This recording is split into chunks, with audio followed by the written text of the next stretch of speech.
What is the climate-industrial complex? The climate-industrial complex is the system in which capital and the climate become intertwined. Many of the ways in which profits are made are known to harm ecological systems as a side effect. But, because it's profitable, it happens anyways. Even the full-scale destruction of the environment isn't enough to prevent the endless reproduction of capital.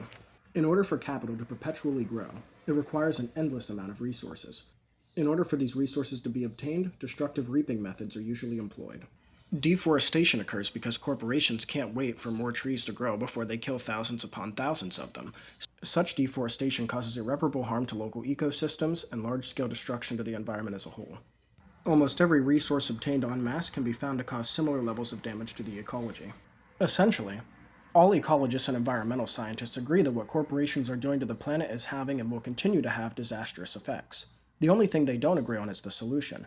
Many are under the delusion that simply regulating these industries will prevent what is happening, but this clearly overlooks the fact that they are already heavily regulated to no avail. Every time these industries are regulated, since the regulations are put into place by those whose campaigns they contributed to, they're never effective. Either they're half measures of half measures, or just have so many loopholes that they might as well not exist in the first place. Then, as soon as public concern about these issues dwindles slightly, they become revoked. This way, the next time the concern rises again, they can just re-implement the same exact regulations with equally no results. Corporations have discovered that there are many ways to save or make more money if one simply doesn't care about what it does to the world around you. Pollution is something that almost every corporation engages in to some extent or another. It's often cheaper to get rid of toxic chemicals by pouring them into local bodies of water than it is to pay the costs associated with safely disposing of them. It's also often cheaper for corporations to use those toxic chemicals in the products they produce, rather than paying for safer but more expensive alternatives. In doing either of these, they harm not just the environment, but also the people that live within that environment. Consider the instance in Flint, Michigan, where extremely harmful levels of lead were found to be in the population's drinking water. During this period of time, hundreds of individuals were born with birth defects, developed incurable diseases, or died. While this was happening, the corporation knew. They just didn't care. Not only that, but for the longest time the government didn't care either. Instead, the tactic was just to deny that it was occurring and let people die. The corporation did this because they cared more about making profits than they did about human lives, and the government went along with it because the politicians were receiving money from the corporation. The only reason why the government changed their stance on this matter was because it became too obvious to deny. People were seeing what was happening with their own eyes. Videos were coming out from that period of time where people were turning on their sinks and the liquid coming out of them was a grayish-brown color. They kind of started to get the sense that if they didn't put an end to this, the people would, which they absolutely didn't want. This is just one of endless examples of capitalism causing such ecological harm. Although the water in Michigan is supposedly safe to drink now, millions of people are currently drinking water that isn't. All over the world this is happening thousands of times over again and no one with any authority cares. Also, corporations can increase their profits. One of the most prominent examples of this is the corporation known as Nestle. One quick Google search would yield hundreds of results of them violating human rights and engaging in environmental destruction. One of the ways in which they're doing so is by polluting local water sources, thus forcing the population that is dependent on those water sources to buy water from them specifically. This often occurring in parts of the world where access to water is quite scarce. The destruction of the environment in a broader sense is also something to be concerned about. The air quality index of the entire world has been slowly declining since the Industrial Revolution. As corporations burn fossil fuels and other harmful substances and release the byproducts into the atmosphere, we all breathe that in. Every time you pass a factory, just look at the smoke it's pumping out into the air, as you're now breathing that in. Such gases are known to cause cancer and numerous respiration ailments. This can be seen in the fact that the frequency of such ailments increased around the same time that fossil fuels started being burned.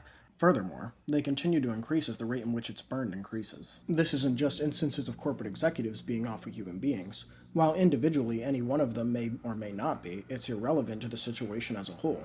Any of these executives could decide not to cut costs and to create harmful products, and they'd eventually be put out of business by those who do. In this way, they have to decide if they'd rather allow these awful things to happen and profit off of them, or allow awful things to happen and not profit off of them. Either way, such terrible things will occur. The only question is if they'd rather be the one on the receiving end or not. While such a decision can still be considered morally dubious, it is not difficult to see why the decision is made. From a logical standpoint, under the capitalist paradigm, it's the most reasonable conclusion. Someone is going to do it, and someone is going to profit off of it. Why shouldn't that someone be them? The point also needs to be made that climate change, or more accurately, the climate crisis, is happening. There is no debate as to whether this is an actual event or not. The science has proven definitively that the harmful effects are happening to our climate and it is caused by human actions. It's a known fact that carbon traps heat. This is how a greenhouse is able to get so hot. The carbon becomes enclosed within the greenhouse, and the clear enclosure allows sunlight to get in. Then, the heat given off by the sunlight's radiation becomes trapped within the greenhouse because of the carbon. This is why what's happening to the Earth is known as the greenhouse effect.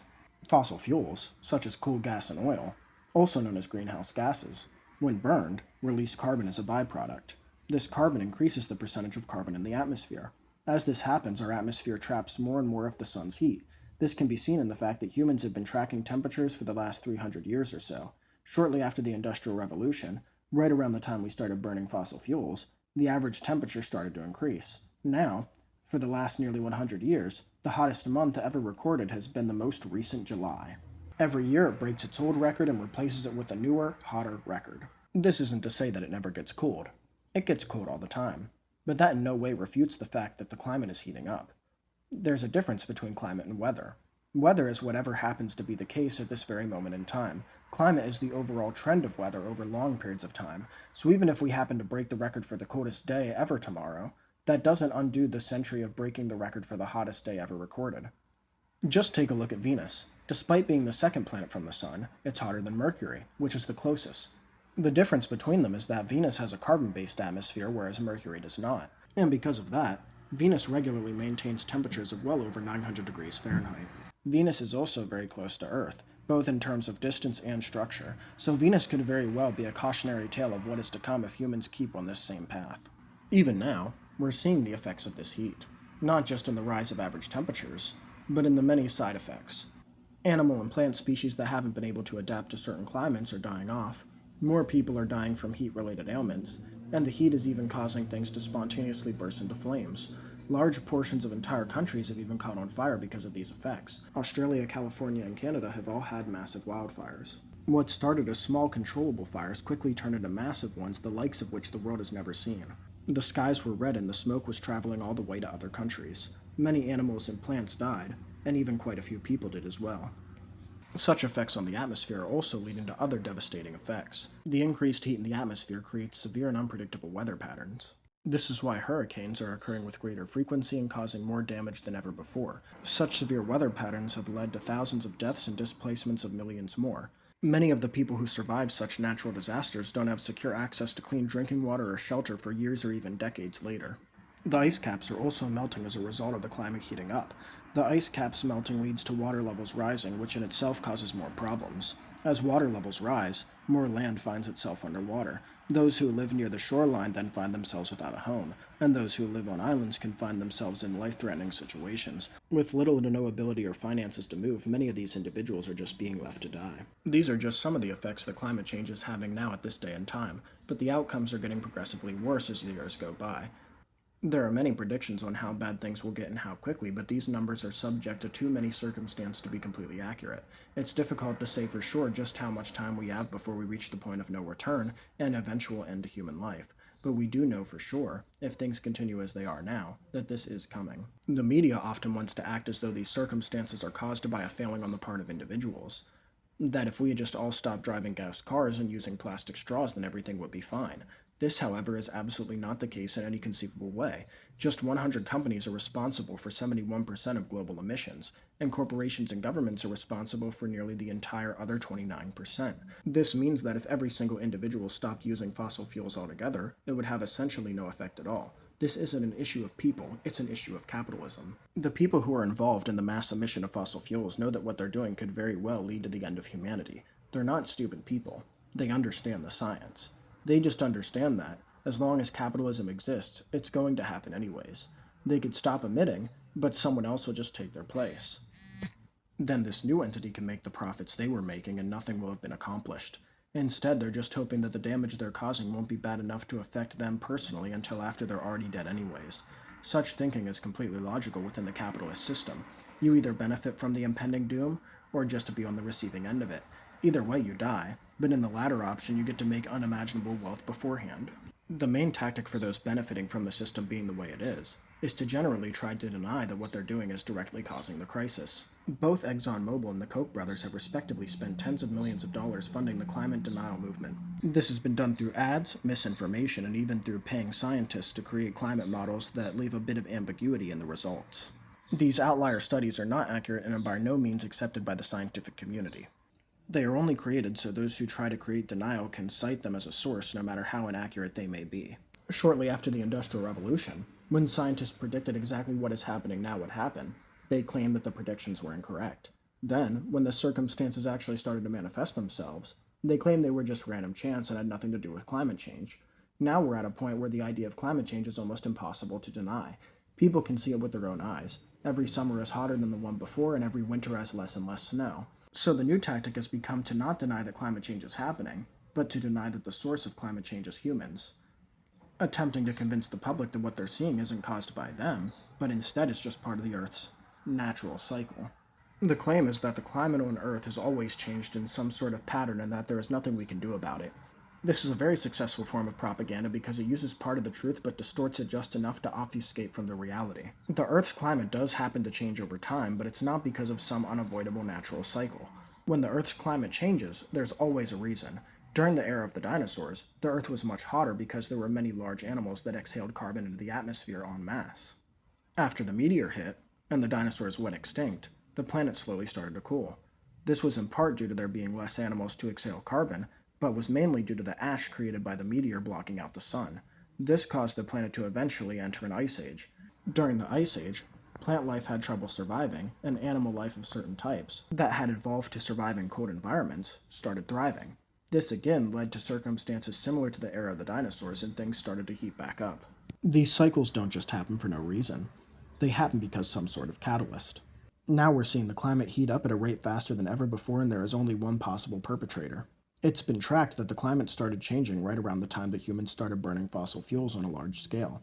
And furthermore, as the rate in which fossil fuel usage increased, so did the rate in which the climate had changed. Such definitive data not only proves that man-made climate change model irrefutably, but proves it to a greater extent than most scientific models that are accepted by everyone. The solution to the problem is quite obviously to stop burning fossil fuels and polluting the environment. This isn't to say that we should return to the Stone Age when no one had electricity. It's only to say that we need to move from one source of energy production to another, one that is far more green and sustainable. Such alternative energy sources exist, they're just not as profitable for corporations, which is the only reason why we haven't transitioned to using them thus far. In fact, transitioning to these alternative sources of energy is the opposite of returning to the Stone Age. It's entering a new energy era where the technological apparatus is more advanced, not less. Instead of continuing to engage in burning of primitive energy sources, that is fossil fuels, it's time to put that behind us and progress as a society. Between biogeothermal, hydro, solar, and wind power, we can accommodate all of our electric needs in a way that isn't harmful to the ecosystem. Energy is all around us. All we need to do is harness it. These sources of energy are constant, renewable, and sustainable, and altogether can produce far more energy than is currently produced with fossil fuels. Plus, we don't have to worry about them running out. Fossil fuels exist on this planet in a finite amount. These alternative sources, however, will be around for as long as the planet itself is. Beyond all of this, these energy sources don't even have to cost anything. Within the capitalist system, the apparatuses required to harness these energy sources would at most come with an installation cost, but after that, it would be increasingly more difficult to charge for it.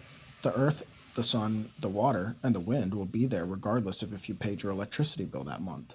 And if the ability to harness it is in your possession, no electric bill will be there for you to pay to begin with. This is the main reason why corporations are not fans of green energy. They're not nearly as profitable in the long term. All they'll do is prevent the extinction of humanity, which isn't a goal that capitalism cares much about. The system is designed in such a way as to prefer the destruction of our species than to witness slightly less profits. This is why bills like the Green New Deal will never pass. Corporate donors spend millions ensuring that it doesn't. Instead, they create propaganda about how if we switch to green energy, then we won't be able to use airplanes anymore. This is a solution that literally no one is suggesting. It's already been proven that airplanes can run off of solar power. The funding to build such aircrafts just doesn't exist because they don't want it to. For the vast majority of people, switching to green energy would be completely unnoticeable, with the exception of the fact that they'd see the Earth in a far better condition and more money in their bank accounts each month. The idea that green energy can't do what fossil fuels can do is a pure myth. But it's also important to watch out for so-called green solutions by corporations that are in fact not, such as Tesla's electric cars, which while can run on green energy, oftentimes do not. The electricity that is used to power the electric cars comes from batteries that have been charged with the energies created by fossil fuels. While they can be charged with solar or some other form of green energy, more than often they aren't, meaning they're not doing anything to lower the amount of fossil fuels that are burned. Tesla and other electric cars are also usually made using very ungreen processes.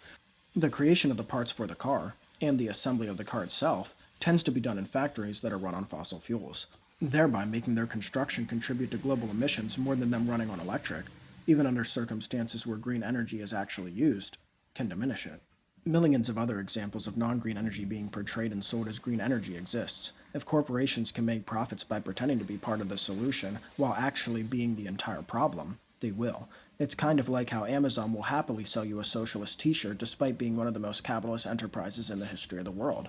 To them, principles don't matter, only profits. This is what prevents simply switching to green energy and not actively polluting from being the end-all be-all. Technology needs to be designed with ecology in mind. This doesn't mean the technology has to be worse. It should just be made in harmony with its environment, not in an attempt to dominate and dismantle it. This can actually allow for technology to become more effective once the science to do so is established. Instead of constantly trying to exist in opposition to it, it can exist in tandem with it, utilizing the environment to aid its processes, rather than hinder them, and vice versa. I hope that you enjoyed this video essay on the climate industrial complex. Please consider following for more. Thank you.